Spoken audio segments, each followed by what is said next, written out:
Chapter 18. We Abandon Hope. I can give no adequate description of the horrors of the night which followed. Mercifully they were to some extent mitigated by sleep, for even in such a position as ours wearied nature will sometimes assert itself. But I, at any rate, found it impossible to sleep much. Putting aside the terrifying thought of our impending doom, for the bravest man on earth might well quail from such a fate as awaited us, and I never made any pretensions to be brave, the silence itself was too great to allow of it. Reader, you may have lain awake at night and thought the quiet oppressive, but I say with confidence that you can have no idea what a vivid, tangible thing is perfect stillness. On the surface of the earth there is always some sound or motion, and though it may in itself be imperceptible, yet it deadens the sharp edge of absolute silence. But here there was none. We were buried in the bowels of a huge snow-clad peak. Thousands of feet above us the fresh air rushed over the white snow, but no sound of it reached us. We were separated by a long tunnel and 5 feet of rock even from the awful chamber of the dead, and the dead make no noise. Did we not know it who lay by poor Foulata's side? The crashing of all the artillery of earth and heaven could not have come to our ears in our living tomb. We were cut off from every echo of the world, we were as men already in the grave. Then the irony of the situation forced itself upon me. There around us lay treasures enough to pay off a moderate national debt, or to build a fleet of ironclads, and yet we would have bartered them all gladly for the faintest chance of escape. Soon, doubtless, we should be rejoiced to exchange them for a bit of food or a cup of water, and, after that, even for the privilege of a speedy close to our sufferings. Truly wealth, which men spend their lives in acquiring, is a valueless thing at the last. And so the night wore on. Good, said Sir Henry's voice at last, and it sounded awful in the intense stillness. How many matches have you in the box? 8, Curtis. Strike one and let us see the time. He did so, and in contrast to the dense darkness the flame nearly blinded us. It was 5 o'clock by my watch. The beautiful dawn was now blushing on the snow wreaths far over our heads, and the breeze would be stirring the night mists in the hollows. We had better eat something and keep up our strength, I suggested. What is the good of eating? Answered Good, the sooner we die and get it over the better. While there is life there is hope, said Sir Henry. Accordingly we ate and sipped some water, and another period of time elapsed. Then Sir Henry suggested that it might be well to get as near the door as possible and halloa, on the faint chance of somebody catching a sound outside. Accordingly Good, who, from long practice at sea, has a fine piercing note, groped his way down the passage and set to work. I must say that he made a most diabolical noise. I never heard such yells, but it might have been a mosquito buzzing for all the effect they produced. After a while he gave it up and came back very thirsty, and had to drink. Then we stopped yelling, as it encroached on the supply of water. So we sat down once more against the chests of useless diamonds in that dreadful inaction which was one of the hardest circumstances of our fate, and I am bound to say that, for my part, I gave way in despair. Laying my head against Sir Henry's broad shoulder I burst into tears, and I think that I heard Good gulping away on the other side, and swearing hoarsely at himself for doing so. Ah, how good and brave that great man was! Had we been 2 frightened children, and he our nurse, he could not have treated us more tenderly.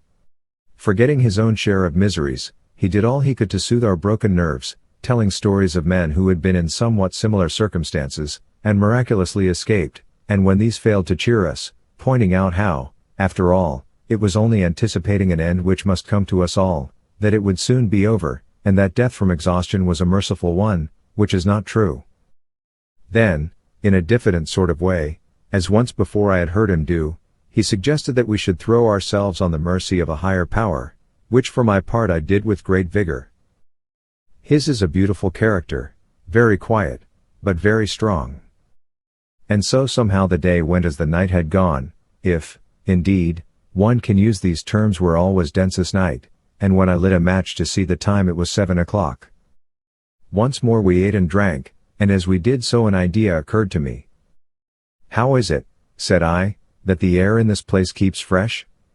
It is thick and heavy, but it is perfectly fresh. Great heavens! Said Good, starting up, I never thought of that. It can't come through the stone door, for it's airtight, if ever a door was. It must come from somewhere. If there were no current of air in the place, we should have been stifled or poisoned when we first came in. Let us have a look. It was wonderful what a change this mere spark of hope wrought in us. In a moment we were all three groping about on our hands and knees, feeling for the slightest indication of a draught. Presently my ardor received a check. I put my hand on something cold. It was dead Foulata's face. For an hour or more we went on feeling about, till at last Sir Henry and I gave it up in despair, having been considerably hurt by constantly knocking our heads against tusks, chests, and the sides of the chamber. But Good still persevered, saying, with an approach to cheerfulness, that it was better than doing nothing. "I say, you fellows," he said presently, in a constrained sort of voice, "come here." Needless to say we scrambled towards him quickly enough. "Quatermain, put your hand here where mine is. Now, do you feel anything?" "I think I feel air coming up." "Now listen." He rose and stamped upon the place, and a flame of hope shot up in our hearts. It rang hollow. With trembling hands I lit a match. I had only 3 left, and we saw that we were in the angle of the far corner of the chamber, a fact that accounted for our not having noticed the hollow sound of the place during our former exhaustive examination. As the match burnt we scrutinized the spot.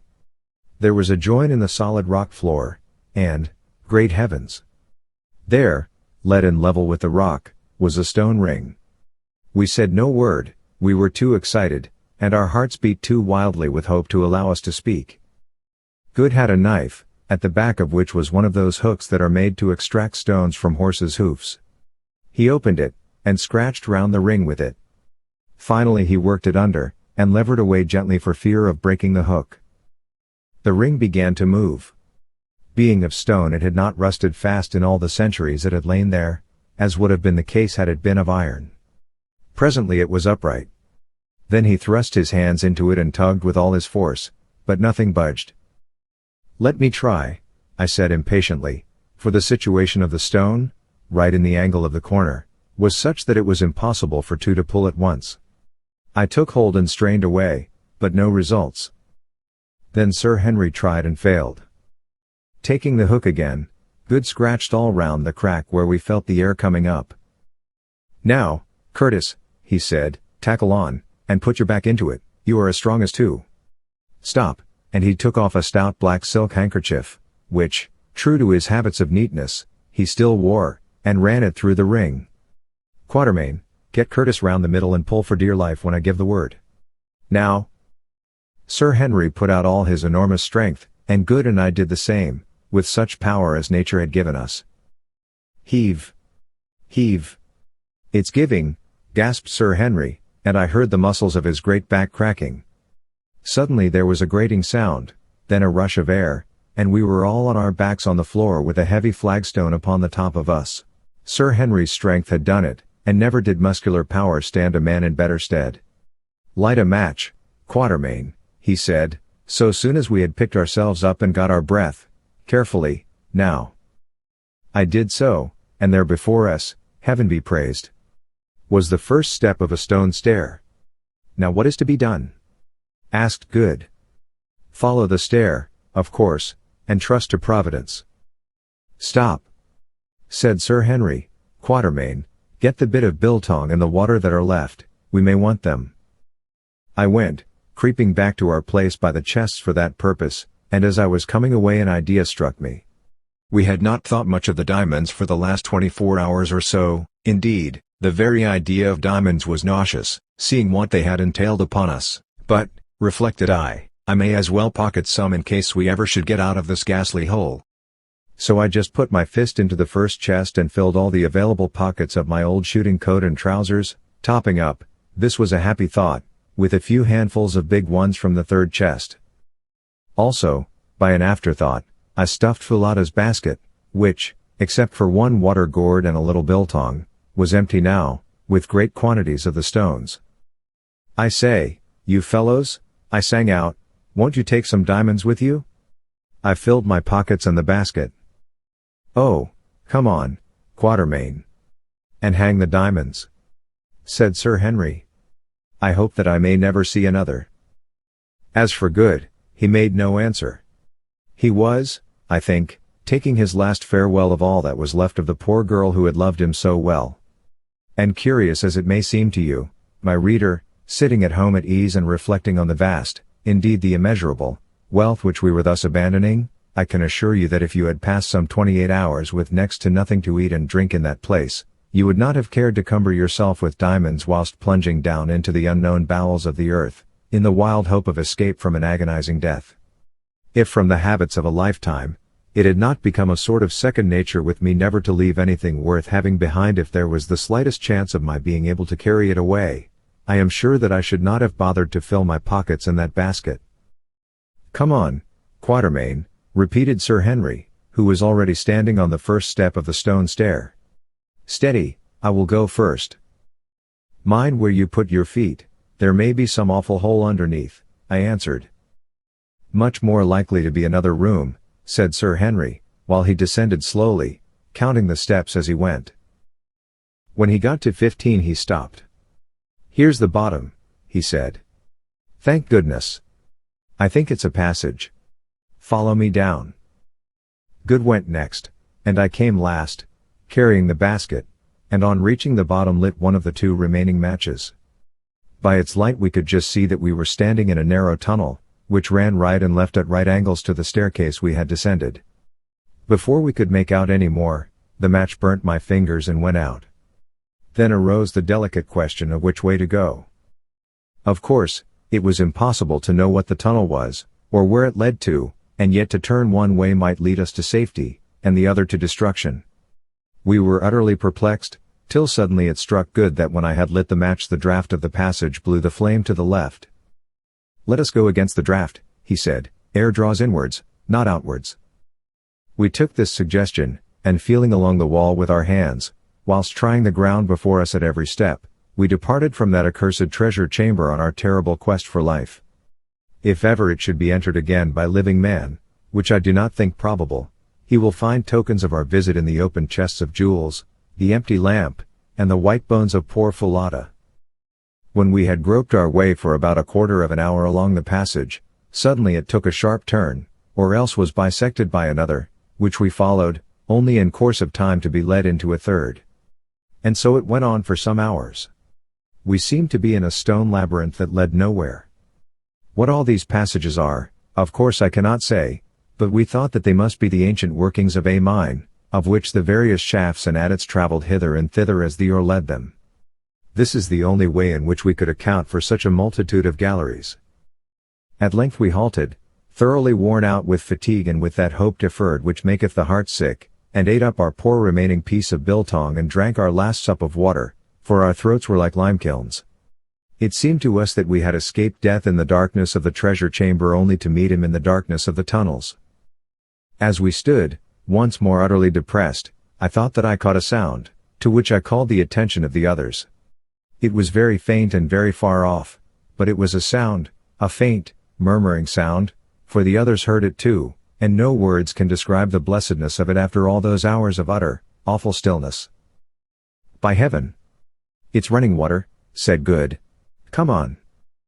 Off we started again in the direction from which the faint murmur seemed to come, groping our way as before along the rocky walls. I remember that I laid down the basket full of diamonds, wishing to be rid of its weight, but on second thoughts took it up again. One might as well die rich as poor, I reflected. As we went the sound became more and more audible, till at last it seemed quite loud in the quiet. On, yet on, now we could distinctly make out the unmistakable swirl of rushing water. And yet how could there be running water in the bowels of the earth? Now we were quite near it, and Good, who was leading, swore that he could smell it. Go gently, Good, said Sir Henry, we must be close. Splash! And a cry from Good. He had fallen in. Good! Good! Where are you? We shouted, in terrified distress. To our intense relief an answer came back in a choky voice. All right, I've got hold of a rock. Strike a light to show me where you are. Hastily I lit the last remaining match. Its faint gleam discovered to us a dark mass of water running at our feet. How wide it was we could not see, but there, some way out, was the dark form of our companion hanging onto a projecting rock. "Stand clear to catch me," sung out Good. "I must swim for it." Then we heard a splash, and a great struggle. Another minute and he had grabbed at and caught Sir Henry's outstretched hand, and we had pulled him up high and dry into the tunnel. "My word," he said, between his gasps, "that was touch and go. If I hadn't managed to catch that rock, and known how to swim, I should have been done. It runs like a mill race, and I could feel no bottom." We dared not follow the banks of the subterranean river for fear lest we should fall into it again in the darkness. So after Good had rested a while, and we had drunk our fill of the water, which was sweet and fresh, and washed our faces, that needed it sadly, as well as we could, we started from the banks of this African Styx, and began to retrace our steps along the tunnel, Good dripping unpleasantly in front of us. At length we came to another gallery leading to our right. "We may as well take it," said Sir Henry warily, "all roads are alike here, we can only go until we drop." Slowly, for a long, long while, we stumbled, utterly exhausted, along this new tunnel, Sir Henry now leading the way. Again I thought of abandoning that basket, but did not. Suddenly he stopped, and we bumped up against him. "Look," he whispered, "is my brain going, or is that light?" We stared with all our eyes, and there, yes, there, far ahead of us, was a faint, glimmering spot, no larger than a cottage window pane. It was so faint that I doubt if any eyes, except those which, like ours, had for days seen nothing but blackness, could have perceived it at all. With a gasp of hope we pushed on. In 5 minutes there was no longer any doubt, it was a patch of faint light. A minute more and a breath of real live air was fanning us. On we struggled. All at once the tunnel narrowed. Sir Henry went on his knees. Smaller yet it grew, till it was only the size of a large fox's earth. It was earth now, mind you, the rock had ceased. A squeeze, a struggle, and Sir Henry was out, and so was Good, and so was I, dragging Falada's basket after me, and there above us were the blessed stars, and in our nostrils was the sweet air. Then suddenly something gave, and we were all rolling over and over and over through grass and bushes and soft, wet soil. The basket caught in something and I stopped. Sitting up I halloed lustily.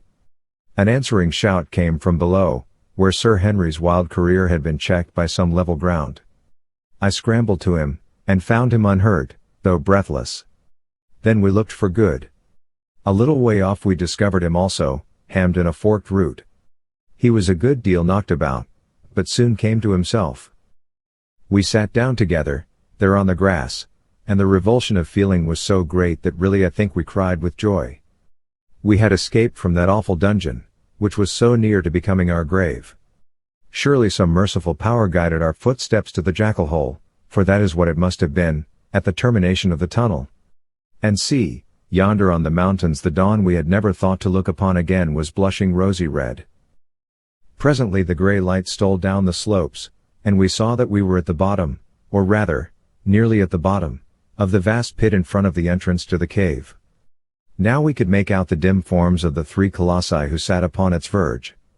Doubtless those awful passages, along which we had wandered the livelong night, had been originally in some way connected with the great diamond mine. As for the subterranean river in the bowels of the mountain, heaven only knows what it is, or whence it flows, or whither it goes. I, for one, have no anxiety to trace its course. Lighter it grew, and lighter yet. We could see each other now, and such a spectacle as we presented I have never set eyes on before or since. Gaunt-cheeked, hollow-eyed wretches, smeared all over with dust and mud, bruised, bleeding, the long fear of imminent death yet written on our countenances, we were, indeed, a sight to frighten the daylight. And yet it is a solemn fact that Good's eyeglass was still fixed in Good's eye. I doubt whether he had ever taken it out at all. Neither the darkness, nor the plunge in the subterranean river, nor the roll down the slope, had been able to separate Good and his eyeglass. Presently we rose, fearing that our limbs would stiffen if we stopped there longer, and commenced with slow and painful steps to struggle up the sloping sides of the great pit. For an hour or more we toiled steadfastly up the blue clay, dragging ourselves on by the help of the roots and grasses with which it was clothed. But now I had no more thought of leaving the basket, indeed, nothing but death should have parted us. At last it was done, and we stood by the great road, on that side of the pit which is opposite to the Colossi. At the side of the road, 100 yards off, a fire was burning in front of some huts, and round the fire were figures. We staggered towards them, supporting one another, and halting every few paces. Presently one of the figures rose, saw us and fell on to the ground, crying out for fear. Infidus, Infidus! It is we, thy friends. He rose, he ran to us, staring wildly, and still shaking with fear. Oh, my lords, it is indeed you come back from the dead. Come back from the dead. And the old warrior flung himself down before us, and clasping Sir Henry's knees, he wept aloud for joy.